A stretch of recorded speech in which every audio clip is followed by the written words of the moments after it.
Paper leak मामलों में जल्द इंसाफ की उम्मीद को बड़ा झटका लगा है। जिस फास्ट ट्रैक कोर्ट को लाखों छात्रों की उम्मीदों का केंद्र बताया जा रहा था, उसके जज का तबादला महज एक हफ्ते में कर दिया गया। ऐसे में सवाल उठ रहे हैं कि इस फैसले के पीछे सिर्फ प्रशासनिक वजह है या फिर इसके राजनीतिक हथकंडे भी हैं। देश भर में नीट पेपर लीक और विभिन्न प्रतियोगी परीक्षाओं में कथित धांधली को लेकर हुए छात्र आंदोलनों के बाद केंद्र सरकार पर लगातार दबाव बढ़ा था। लाखों छात्र सड़कों पर थे और मांग कर रहे थे कि पेपर लीक मामलों की सुनवाई तेजी से हो और दोषियों को जल्द सजा मिले। इसी माहौल में प्रधानमंत्री नरेंद्र मोदी ने ऐसे मामलों के लिए फास्ट ट्रैक कोर्ट बनाने की घोषणा की थी।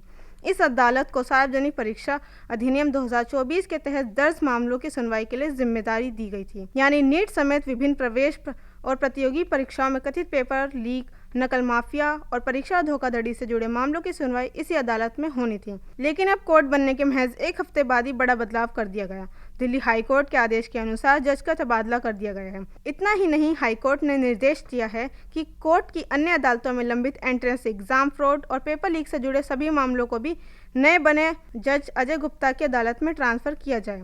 यानी अब परीक्षा धांधली और पेपर लीक से जुड़े मामलों की सुनवाई एक ही अदालत में होगी। लेकिन इस फैसले ने कई नए सवाल भी खड़े कर दिए हैं, क्योंकि जिस अदालत को विशेष रूप से पेपर लीक मामलों की तेज सुनवाई के लिए बनाया गया था, उसके जज का तबादला महज कुछ दिनों में हो गया।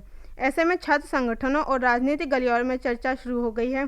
कई लोग सवाल उठा रहे हैं कि क्या यह सिर्फ एक प्रशासनिक फैसला है या फिर इसके पीछे कोई और वजह भी हो सकती है।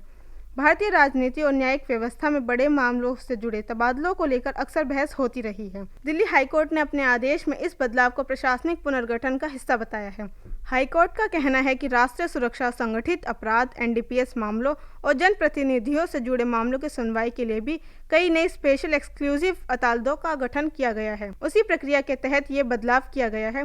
अब देश भर के लाखों छात्रों की नज़र इस बात पर टिकी है कि क्या नए जज के आने के बाद पेपर लीक मामलों की सुनवाई और तेज होगी या फिर इस बदलाव से प्रक्रिया प्रभावित होगी। फिलहाल इतना तय है कि नीट पेपर लीक और परीक्षा धांधली से जुड़े मामले अभी भी देश के सबसे चर्चित मामलों में शामिल हैं और फास्ट ट्रैक कोर्ट में हुआ यह बदलाव आने वाले दिनों में बहस और राजनीतिक चर्चा का विषय बन सकता है। आप इस पूरे मामले को कैसे देखते हैं? क्या यह सिर्फ प्रशासनिक फेरबदल है या फिर इसके पीछे कोई बड़ा संदेश छिपा है? अपनी राय कमेंट बॉक्स में जरूर बताएं। Subscribe now and press the bell icon. Never miss an update.